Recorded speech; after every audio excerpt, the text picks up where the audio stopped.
Nous avons déjà placé pas mal de terrasses ensemble, mais cette fois-ci, nous plaçons une terrasse composite avec un système de fixation invisible. Comment nous allons faire, vous le verrez dans cet épisode. Nous travaillons sur le support du béton. Cette plaque de béton doit déjà avoir été coulée et durcie. Vous devez encore le faire, vous trouverez alors une vidéo sur dobit.be où nous expliquons en détail comment vous devez le faire. La terrasse que je vais placer va venir se poser sur un sol en béton dont l'inclinaison est vers l'extérieur afin d'éviter la stagnation de l'eau. On va également utiliser un profil en aluminium qui est plus durable parce qu'il ne rouille pas et ne pourrit pas. Pour installer la sous-structure, un set de clés, une perceuse à percussion, des chevilles à clouer et une scie à métaux. Vous avez évidemment aussi besoin des poutres inférieures en aluminium et des supports pour les fixer. Les tampons en caoutchouc assureront l'amortissement du bruit des pas.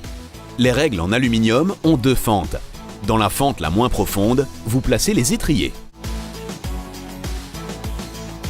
Les boulons ont en dessous une rainure qui correspond à la direction des plaquettes de fixation.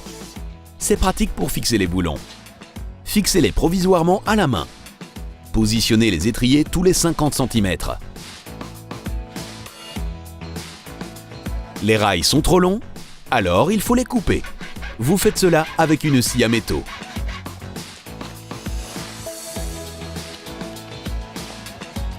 Avant de commencer la pose, vous glissez un embout dans les poutres inférieures. Vous le poussez à l'aide d'un tournevis dans l'ouverture des clips. Nous faisons cela à l'avance car nous travaillons contre la façade. Et une fois que les poutres inférieures seront fixées, vous n'y arriverez plus. Avant de commencer, je dois m'assurer que la première poutre de soutien est bien perpendiculaire à la maison. Pour cela, j'ai une petite astuce. 3, 4 et 5. Cette astuce est basée sur le système de Pythagore, qui stipule que si vous mesurez un multiple de 3 d'un côté et un multiple de 4 de l'autre côté, le côté le plus long d'un angle droit doit être multiple de 5. Vous pouvez alors fixer la première et la dernière poutre inférieure. Entre, vous tendez une corde de maçon. Celle-ci donne directement une référence de l'endroit où doit venir le reste des poutres inférieures.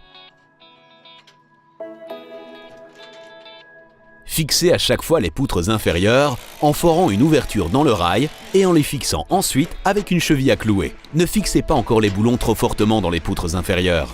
Si vous avez de grandes longueurs à faire, vous pouvez alors fixer deux poutres inférieures ensemble à l'aide de supports de liaison. Vous aurez ainsi une solidité suffisante sur toute la longueur des poutres.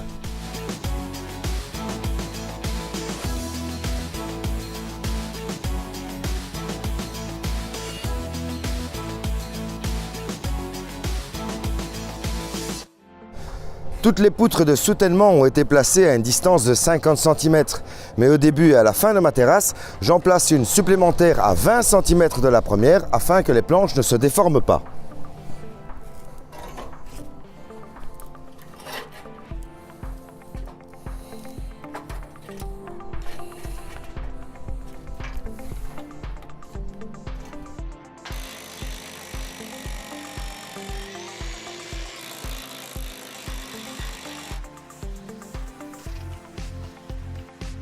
Une fois que toutes les poutres sont fixées dans le béton, on peut les mettre à la même hauteur. Vous faites cela à l'aide d'une longue règle, ou mieux encore, à l'aide d'un niveau.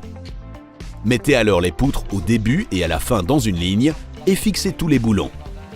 Sur les poutres, vous devez encore mettre des tampons en caoutchouc.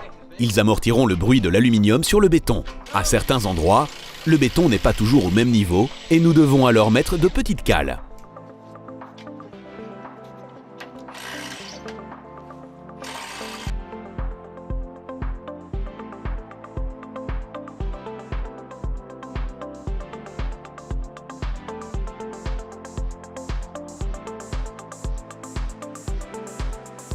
Lorsque toutes les poutres inférieures ont été placées, vous pouvez mettre votre première planche en composite.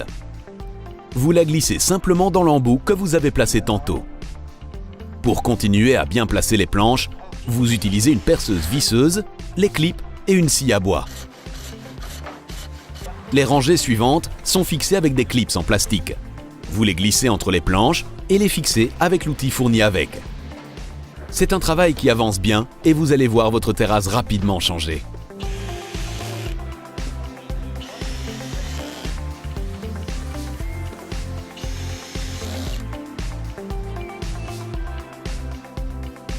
Vous devrez bien ici ou là couper une planche à dimension.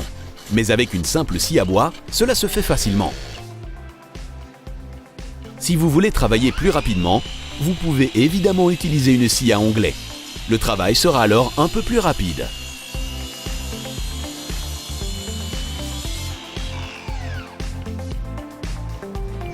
Nous utilisons ici une planche en bois composite. Celle-ci est disponible en 3 coloris différents. Le dessin peut être choisi à votre convenance. Il y a 2 faces qui représentent ce que vous avez besoin. En général, les bois composites sont pleins, ce qui les rend lourds. Ici, son cœur est rempli avec du PVC expansé, ce qui rend la planche beaucoup plus légère et solide. Les clips en plastique que vous utilisez pour la fixation des planches ne peuvent pas rouiller. Ils permettent aussi de maintenir facilement la même distance entre les planches. Vous obtenez ainsi un beau résultat et vous avez toujours le joint correct.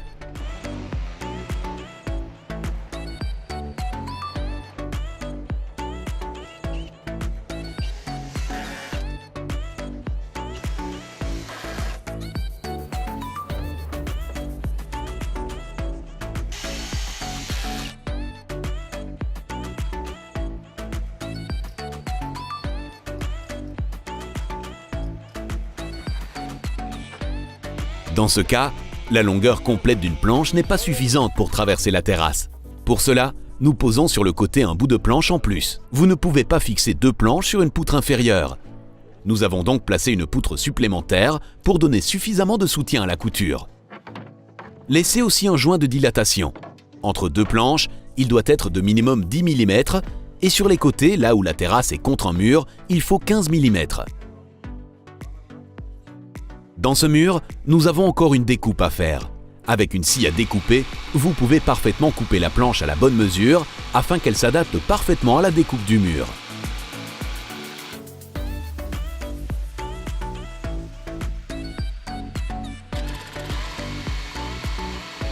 La terrasse en composite est entièrement placée. Nous l'avons fixée avec les clips synthétiques.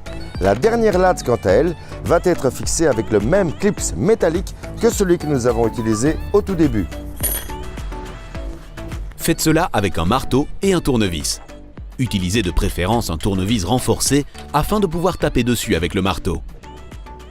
Pour finaliser la terrasse, vous placez un bord en aluminium.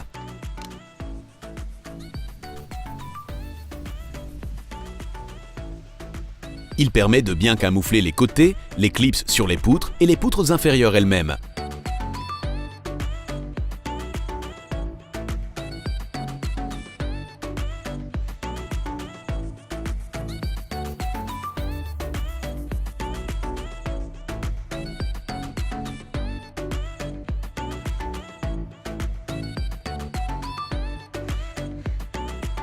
Vous aurez ainsi une terrasse parfaitement finie.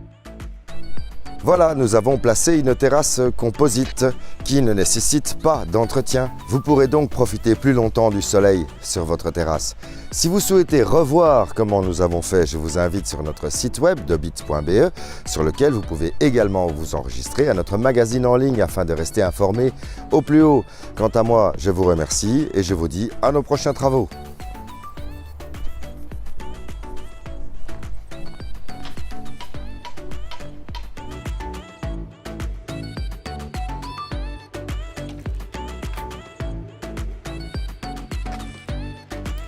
Des lames de terrasse et clôtures de jardin en bois composite, facile à entretenir.